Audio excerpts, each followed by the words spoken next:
Friends, good evening. మనం ప్రతిరోజు story చెప్పుకుంటున్నాం కదా ఈనాడు మ్యాగజైన్లోవి. ఈరోజు కూడా ఈనాడు మ్యాగజైన్లో ఒక స్టోరీ చెప్పుకుందాము. అందమైన జీవితం ఆ కథ పేరు. దీన్ని రాసిన వారు సిఎన్ చంద్రశేఖర్ గారు. చూద్దాము. ఈ కథ కూడా చాలా బాగుంది, అందుకని వీడియోలో ఎక్కించి చెప్దామని చెప్పి అనుకుంటున్నాను. చూడండి ఫ్రెండ్స్. నందు, మానస తిరుపతి వచ్చిందిరా. నిన్న అన్నయ్య ఇంటికి వెళ్ళినప్పుడు చూసా. వచ్చి వారం రోజులు అయిందట అంది రోహిణి కొడుకుతో. అలాగా, ఎలా ఉంది మను? నందు అడిగాడు. ఎప్పటిలా లేదు, ఎందుకో కాస్త డల్గా కనిపించింది. మనిషి కూడా తగ్గింది. అయ్యో, నేను వెళ్ళి ఒకసారి మాట్లాడి విషయం కనుక్కుంటాను. అంత అవసరం లేదులే. తను నిన్ను కాదన్న విషయం మర్చిపోయావా? అమ్మా, తను నా భార్య కాకున్నా మామ కూతురేగా, మన కుటుంబంలోని ఆడబిడ్డేగా. అమ్మా, నువ్వు అన్ని విషయాల్లో పాజిటివ్గా ఉంటావు, మను విషయంలో మాత్రం వేరేగా ఉంటావు. చిన్నప్పటి నుంచి నాతో కలిసి తిరగడం వల్ల భర్త అనే భావన కలగలేదని చెప్పింది. ఆ కారణం సబబుగానే ఉంది కదా, ఉంది. కానీ దాన్ని నా కోడలుగా చేసుకోవాలని ఎంతో ఆశపడ్డానురా. అవన్నీ ఇప్పుడు ఎందుకమ్మా? తనకు పెళ్ళయింది, నాకు పెళ్ళయింది. అందరం హాయిగా ఉన్నాం. బంధాలు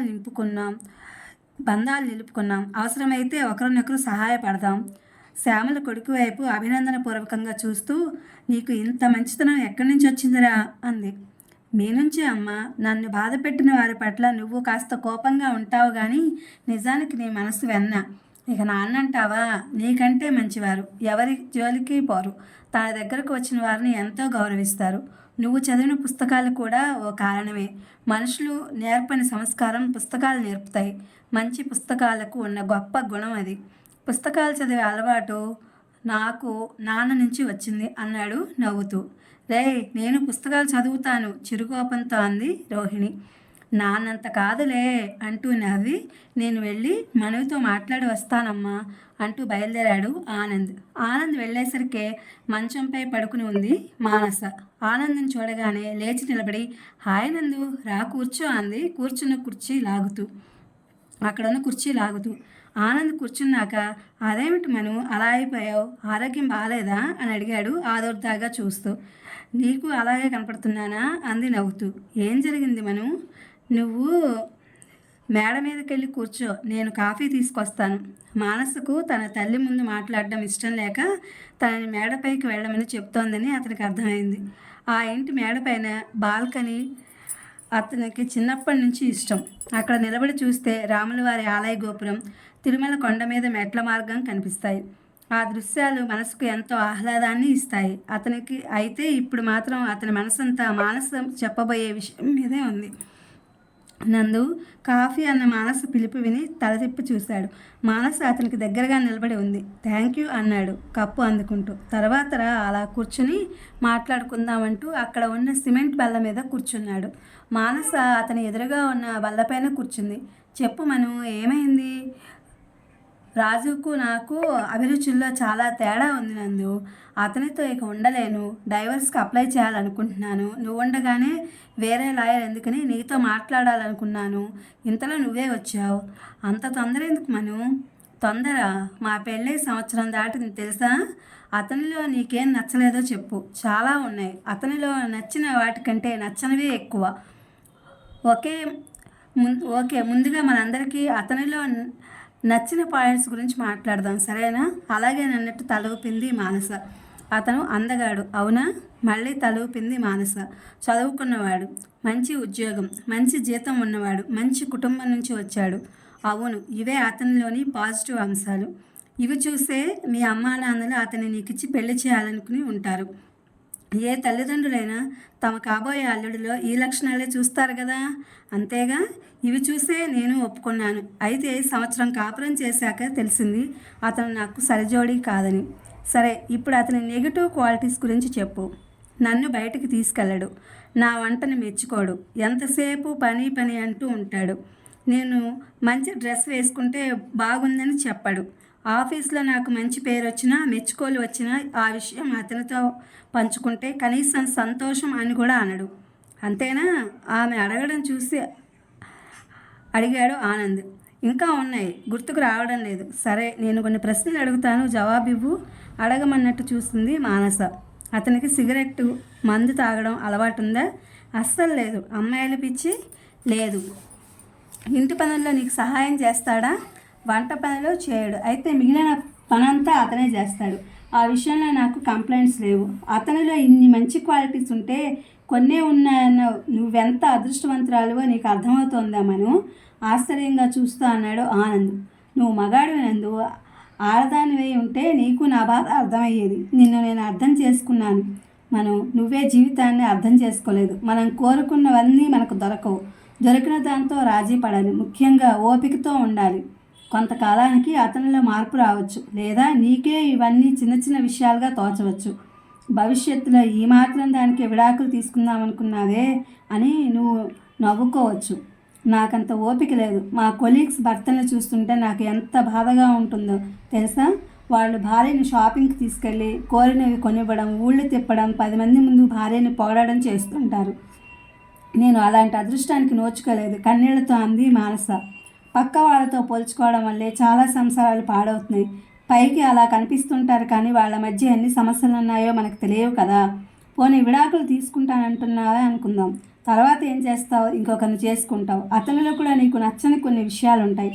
అప్పుడేం చేస్తావు? పెళ్లి చేసుకోకుండా ఉండిపోతావేమో. అంతకంటే ఇప్పుడున్న పరిస్థితి మేలు కదా.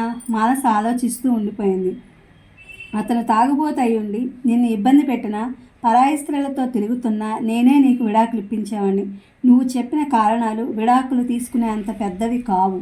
అతను తాగుబోతు కాకపోవచ్చు, తిరుగుబోతు కాకపోవచ్చు, కానీ మనసుకు తగ్గవాడు కాదు. నేను చదువుకున్నాను, ఉద్యోగం చేస్తున్నాను. పాతకాలం స్త్రీలాగా ఎవడో ఒకడు భర్తగా ఉన్నాడు, అతని పాదసేవే చేసుకుంటూ బతికేస్తాను అనుకునే తరం కాదు మాది. మా అభిరుచులకు తగినవాడిని, మా మనసును అర్థం చేసుకుని ప్రవర్తించే వ్యక్తినే భర్తగా గౌరవిస్తాను. పెళ్లికి ముందు నువ్వు ఇవన్నీ అతనితో చర్చించి ఒక నిర్ణయం తీసుకోవాల్సింది. పెళ్ళయ్యాక నేను చెప్పిన కారణాల వంటివి ఉంటే తప్ప విడాకులు తీసుకోవడం అంత సులభం కాదు. ఈ సంవత్సరానికి అతనితో నీకు అంతో ఇంతో అనుబంధం ఏర్పడి ఉంటుంది. నీలోని అసంతృప్తి నీ చేత ఇలా అనిపిస్తోంది, కానీ విడాకుల వరకు వస్తే నువ్వే బాధపడతావు. అయితే ఇప్పుడు నన్ను ఏం చేయమంటావు? నువ్వు అతనిలోని లోపాల గురించే ఆలోచిస్తున్నావు. నీలోని లోపాల గురించి నువ్వు ఎప్పుడైనా ఆలోచించావా? నువ్వు అతనికి సరైన జోడీనా కాదా అని ప్రశ్నించుకున్నావా? లేదన్నట్టు తల అడ్డంగా ఊపింది మానస. అయితే ఆలోచించు. వీలైతే అతన్ని ఆ ప్రశ్న అడుగు. నేను ఒకసారి హైదరాబాదు వస్తాను, అప్పుడు మనం ఒక నిర్ణయం తీసుకుందాం. అంతవరకు అతనిలోని పాజిటివ్ విషయాల గురించి ఆలోచించు. అతన్ని బాగా గమనించు. ఇక్కడ మాత్రం ఏమీ ఆలోచించొద్దు. రాక పుట్టింటికి వచ్చావు, హాయిగా ఎంజాయ్ చేయి అంటూ లేచాడు ఆనంద్. ఆనంద్ వెళ్ళిపోయాక అతను చెప్పిన విషయాల గురించి ఆలోచించసాగింది మానస. రాజేష్ గురించి తన తల్లిదండ్రులకు చెప్తే వాళ్ళు రాజేష్పై కోపగించుకున్నారు. విడాకులు తీసుకుంటానంటే ఆలోచిద్దామన్నారు. బహుశా తనపై ఉన్న ప్రేమ వల్లే వాళ్ళు తనని సమర్థించి ఉండొచ్చు. కానీ నందు ఎంత బాగా సమస్యను విశ్లేషించాడు. అతను చెప్పినట్లు తన కొద్ది రోజులు ఆగడం మంచిది. నందు తనని పెళ్లి చేసుకోవడానికి ఆసక్తి చూపుతున్నాడని అమ్మ ఒకసారి చెప్పింది. అయితే చిన్నప్పటి నుంచి కలిసి ఆడుకోవడం వల్ల తనకు అలాంటి భావనే లేదని తానే చెప్పింది. నందు తప్పక బాధపడి ఉంటాడు. కానీ ఇప్పుడు తను బాధలో ఉంటే తనను కాదన్నందుకు అనుభవించని అని ఊరుకోలేదు. అతను రాజేష్పై మరింత నూరు పోసి తమను విడగొట్టే ప్రయత్నం కూడా చేసి ఉండవచ్చు. పైగా లాయర్గా అతనికి ఓ కేసు కూడా దొరికేది. కానీ తామిద్దరూ కలిసి ఉండేందుకే అతను ప్రయత్నించాడు. రాజేష్లో తనకు కనిపించని కొత్త కోణాన్ని తన దృష్టికి తెచ్చి ఆలోచించుకునే అవకాశం ఇచ్చాడు. నందు, నీ మంచితనానికి మనిషితనానికి హ్యాట్స్ ఆఫ్ అనుకుంది మానస. తను ప్రయాణిస్తున్న ట్రైన్ హైదరాబాద్కు దగ్గరవుతుంటే స్టేషన్కి రిసీవ్ చేసుకుంటాడేమో అని ఆశపడింది మానస. అయితే అతను రాలేదు. నిరుత్సాహంగా క్యాబ్ బుక్ చేసుకుని ఇల్లు చేరింది. తలుపు తీసిన రాజేష్ కళ్ళల్లో వెలుగు కనిపించలేదు. ఆమెకు త్వరగా ఫ్రెష్ అప్ అయి తలుపు తీసిన రాజేష్ కళ్ళల్లో వెలుగు కనిపించింది. ఆమెకి త్వరగా ఫ్రెష్ అప్ అయి ల్యాప్టాప్ ముందు కూర్చుంది. అతను కాఫీ తయారు చేసి ఆమె చేతికిచ్చాడు. థ్యాంక్ యూ అంటూ ఆనందంగా అందుకుంది. రాజు, కాస్త టిఫిన్ ఆర్డర్ చేస్తారా అని అడిగింది కాఫీ తాగుతూ. నేను ఉప్మా చేశాను. ఆశ్చర్యంగా అతని వైపు చూసి, మీకు ఉప్మా చేయడం వచ్చా అని అడిగింది. నేను చెన్నైలో పనిచేస్తున్నప్పుడు మా అమ్మ దగ్గర నేర్చుకున్నాను అన్నాడు. తర్వాత ఆలోచిస్తే అతను స్టేషన్కి రాకపోవడంలో న్యాయం ఉందనిపించింది. తనకంటే అతనికి ఆఫీస్ పని ఎక్కువ. తనని రిసీవ్ చేసుకోవాలంటే అతను తొందరగా లేవాలి. అంత దూరం ప్రయాణించాలి. తర్వాత మళ్ళీ తిరుగు ప్రయాణం. అప్పుడే అలసిపోతే రాత్రి 11 వరకు పని ఎలా చేస్తాడు? పైగా ఉదయాన్నే అతనికి కాల్స్ ఉంటాయి. అందుకే అతను స్టేషన్కి రాలేదు. కాల్స్ చూసుకుంటూ కాఫీ టిఫిన్ చేయడం వల్ల తనకు పని తగ్గింది. ఎటు క్యాబ్ బుక్ చేసుకుని తను రాగలదు అనుకుంది. చాలా కాలం తర్వాత ఒకరోజు ఆఫీస్లో అడుగుపెట్టింది మానస. కోవిడ్ నేపథ్యంలో ఇంటి నుంచి ఆఫీస్ పని చేసింది. ఇన్నాళ్ళు ఆ రోజంతా తన కొలీగ్స్తో మాట్లాడుకుంటూ పని చేసుకుంటూ ఆహ్లాదంగా గడిపింది. కోవిడ్ సమయంలో మమ్మల్ని పిలవకుండా పెళ్లి చేసుకున్నావు కాబట్టి మాకు పార్టీ ఇవ్వాలి అంది కొలీగ్ మమత. ఇంకా కోవిడ్ పూర్తిగా పోలేదుగా, నెమ్మదిగా ఇస్తారే అంటూ అప్పటికి ఆ విషయం దాటేసింది. లంచ్ సమయంలో కొలీగ్స్ మాటల వల్ల వాళ్లలో చాలామంది తమ వైవాహిక జీవితంలో అంత సంతోషంగా లేరని కొద్ది రోజుల్లోనే అర్థమైంది ఆమెకు. సరయు భర్త తాగుబోతు, సంపాదించిన డబ్బంతా తాగుడికే ఖర్చు పెట్టేస్తాడు. మాధవి తన భర్త కెబారే డ్యాన్సులు చూడడానికి వెళ్తుంటాడని వాపోయింది. ప్రేమించి పెళ్లి చేసుకున్న లత అత్తమామలు ఆరేళ్లకు గురవుతోంది. ఆమె భర్త కూడా తన తల్లిదండ్రులకే సపోర్ట్ చేస్తుంటాడు. చాలామంది మగ కొలీగ్స్ భేషజాలకు పోయి తమ ఆదాయం కంటే ఖర్చులు ఎక్కువ చేసి మానసును అప్పు అడగడం, ఆమె లేదని చెప్పడం జరుగుతోంది. అలాంటి సందర్భాల్లో ఆమెకి రాజేష్ గుర్తొస్తున్నాడు. రాజు డబ్బు విషయంలో జాగ్రత్తగా ఉంటాడు. దుబారా ఖర్చులు చేయడు. దురలవాట్లు ఎటూ లేవు. భవిష్యత్తు అవసరాల కోసం చక్కటి ప్లానింగ్ చేస్తాడు అనుకుంది. ఒకరోజు మానస గర్భవతిని తెలిసింది. ఈ వార్త తెలియగానే మానస కంటే ఎక్కువగా రాజేష్ ఆనందించాడు. విషయం తెలిసి తల్లిదండ్రులు ఆమెను చూడడానికి వచ్చారు. అమ్మని ఇక్కడే ఉంచుకుంటాను, ఇంటి పని ఆఫీస్ పని ఈ పరిస్థితుల్లో చేసుకోలేను అంది రాజేష్తో మానస. మీ నాన్నగారు ఇంకా ఉద్యోగంలో ఉన్నారు. ఆయన ఇక్కడ ఎక్కువ రోజులు ఉండలేరు. ఈ వయసులో ఆయన అక్కడ ఒంటరిగా ఎలా ఉంటారు? హోటల్లో తింటే ఆయన ఆరోగ్యం పాడవదా? మీ అమ్మగారికి ఇక్కడ శ్రమ ఎక్కువ అవుతుంది. డెలివరీకి 3 నెలల ముందు రమ్మని చెబుదాం. అంతవరకు నీకేం సహాయం కావాలని అన్నాడు రాజేష్. తన తల్లిదండ్రుల పట్ల అతని కన్సర్న్ చూసి ఆశ్చర్యపోయింది మానస. అన్నట్టే మానసను చాలా బాగా చూసుకున్నాడు రాజేష్. డాక్టర్ దగ్గరికి చెకప్కి తీసుకెళ్లడం, మందులు పండ్లు తెచ్చివ్వడం చేసేవాడు. పండ్లు కోసి ముక్కలు చేసి ఇవ్వడం, జ్యూస్ చేసి ఇవ్వడం వంటివి తనే చేసేవాడు. అతని మాటలతో ఎప్పుడూ చెప్పలేదు కానీ తనంటే అతనికి చాలా ఇష్టమని అతని చేష్టల ద్వారా ఈ కొద్ది రోజుల్లో అర్థమైంది ఆమెకి. ఆ విషయం తల్లికి ఫోన్ చేసి చెప్పి ఆమెతో తన ఆనందం పంచుకుంది. కొంతమంది మగాళ్ళు తరచు భార్యతో తన ప్రేమను వ్యక్తం చేస్తుంటారు. కొంతమంది సందర్భం వచ్చినప్పుడు తమ ప్రేమను వ్యక్తీకరిస్తారు. మరికొంతమంది తమ చర్యల ద్వారానే తమ ప్రేమను తెలుపుతారు. అది గుర్తించే మనసు భార్యకు ఉండాలి అంది ఆమె తల్లి సుమతి. ఒకరోజు బయటకు వెళదామని రాజేష్ అంటే మానస ఉత్సాహంగా బయలుదేరింది. ఓ పేరున్న కంపెనీ కడుతున్న అపార్ట్మెంట్ దగ్గరికి తీసుకెళ్లి మోడల్ హౌస్ చూపించి ఆమెకు నచ్చితే కొందామని చెప్పాడు. కొద్ది రోజులు ఆలోచించి కొందామని ఇద్దరూ నిర్ణయించుకుని వెళ్ళి అడ్వాన్స్ కట్టారు. ఆ ఇంటిని తన పేరు మీదనే కొంటున్నాడని తెలిసి వారించబోతే రాజేష్ వినలేదు. మరుసటి రోజు మిమ్మల్ని ఒక మాట అడుగుతాడు, నిజాయితీగా జవాబు చెప్పాలి అంది మానస రాజేష్తో. అడుగు ఆశ్చర్యంగా ఆమె వైపు చూస్తూ అన్నాడు. నేను మీకు భార్యగా తగిన దానని మీరు భావిస్తున్నారా? నాకు ఇంతవరకు అటువంటి ఆలోచనే రాలేదు. నాకు వివాహ వ్యవస్థ మీద గౌరవం ఉంది. ఒకసారి పెళ్ళి అంటూ జరిగాక ఎదుటి మనిషిలోని లోపాలని వెతకకూడదు. రోజు రోజుకు ప్రేమను పెంచుకుంటూ పోవాలి. లోపాలను వెతుక్కుంటూ పోతే ఇప్పుడు నువ్వు అడిగిన ప్రశ్న రోజు మనసులో మెదులుతూనే ఉంటుంది.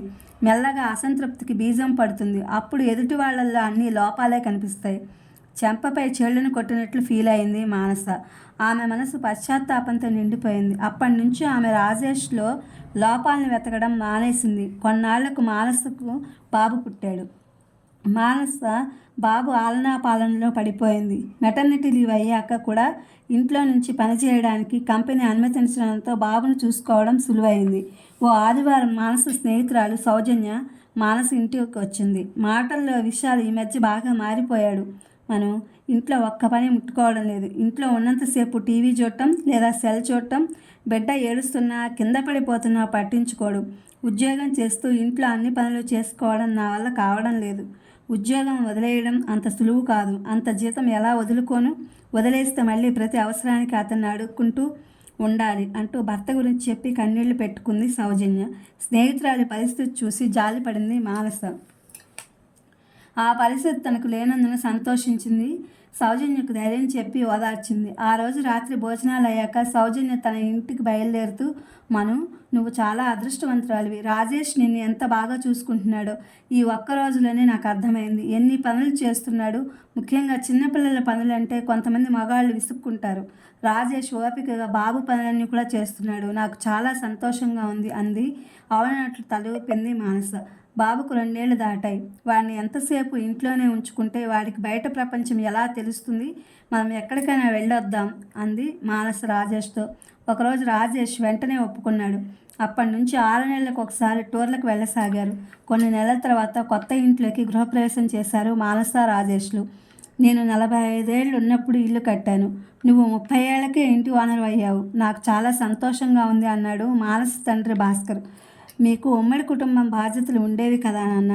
మాకు ఆ బాధ్యతలు ఇరువైపులా లేవు. అందుకే కొనగలిగామంది మానస. సిటీలో మీకు తగ్గ ఖర్చులు మీకు ఉంటాయి కదా. అయినా ఇది అల్లుడు గొప్పతనం. ఆర్థిక సంబంధమైన విషయాల్లో చక్కటి ప్లానింగ్ ఉంది అతనికి అన్నాడు భాస్కర్. తండ్రి తన భర్త గురించి గొప్పగా చెప్తుంటే మానసకు గర్వంగా అనిపించింది. గృహప్రవేశానికి ఆనంద్ తన భార్యతో వచ్చాడు. ఫంక్షన్ అయ్యాక అందరూ కలిసి మాట్లాడుకుంటుంటే ఆనంద్, మానస, బాబు పుట్టాడు, ఇల్లు కొన్నావు, ఇక నీ కెరియర్ పైన దృష్టి పెట్టు అన్నాడు మానసతో. తను ఇప్పుడు మేనేజర్ అండి. చాలామందికి తన బాస్. ఇంటి పని బాబు పని చేసుకుంటూనే ఆఫీస్ పని కూడా సమర్థంగా చేస్తోందంటే ఆలోచించండి తనకి ఎంత టాలెంట్ ఉందా అన్నాడు రాజేష్. మానస టాలెంట్ గురించి నాకు తెలియదా? She is A gem of A person అన్నాడు ఆనంద్. తర్వాత మానస ఒంటరిగా కనిపించినప్పుడు దట్స్ ఆల్ యువర్ ఆనర్ అన్నాడు ఆనంద్ నవ్వుతూ. మానస కూడా అర్థమైనట్లుగా తల ఊపి నవ్వింది సంతోషంగా. ఇది ఫ్రెండ్స్ అందమైన జీవితం అనే కథ. ఈ కథ చాలా బాగుంది. అందుకే నేను వీడియో కథ వినిపించాను. Please my channel like, share, subscribe and comment. Thank you for watching. Thank you for our support.